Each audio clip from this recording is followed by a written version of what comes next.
So let's turn our attention to the greatest team in the world, Manchester United.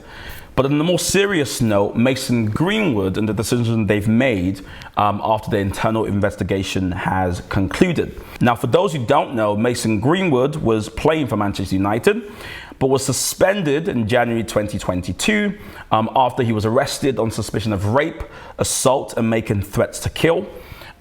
Pictures surfaced on Instagram from a partner of his speaking about kind of his attempts to rape her, to physically abuse her, and after that a police process began.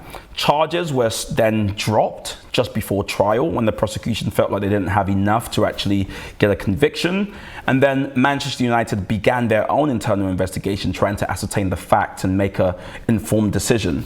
Now, no decision was made for a while whilst the investigation was carrying on, and of course that vacuum led to lots of speculation. People speculating that he was going to be reintegrated into the team, people talking about how Manchester United was going to be harboring an abuser, etc., etc. Now, recently Manchester United completed their investigation, and they released a report, as it were. They released a statement. Important to note that that statement didn't seem to make anybody happy. Lots of people had criticisms from Manchester United. Some folks wanted Greenwood back, and the fact that he's not back, they've got lots of things to say. But let's take a look at the statement. Manchester United has concluded its internal investigation against the allegations made by Mason Greenwood.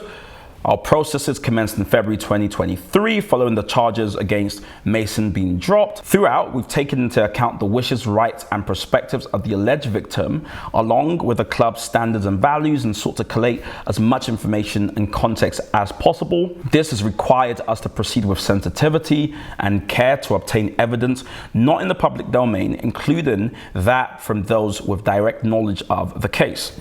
Based on the evidence available to us, we have concluded that the material posted online did not provide a full picture and that Mason did not commit the offences in respect of which he was originally charged. That said, as Mason publicly acknowledges today, he has made mistakes which he's taken responsibility for.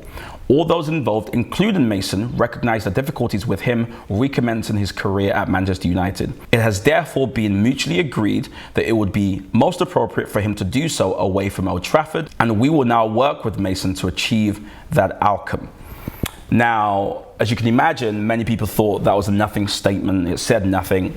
And folks are saying the reason why United actually are parting ways with Mason is because of public outrage. They had leaked that they were going to reintegrate him to see what the public sort of mood was. And then when they received the backlash, they changed their mind. Of course, there's no way to prove that, so there's no point talking about that. There are folks, and I know people who say, well, because there is no trial, it's very hard to make the case that he should never play football again, and so on and so forth. And I equally know people who say the very suggestion that he might be involved in this sort of thing means he should leave.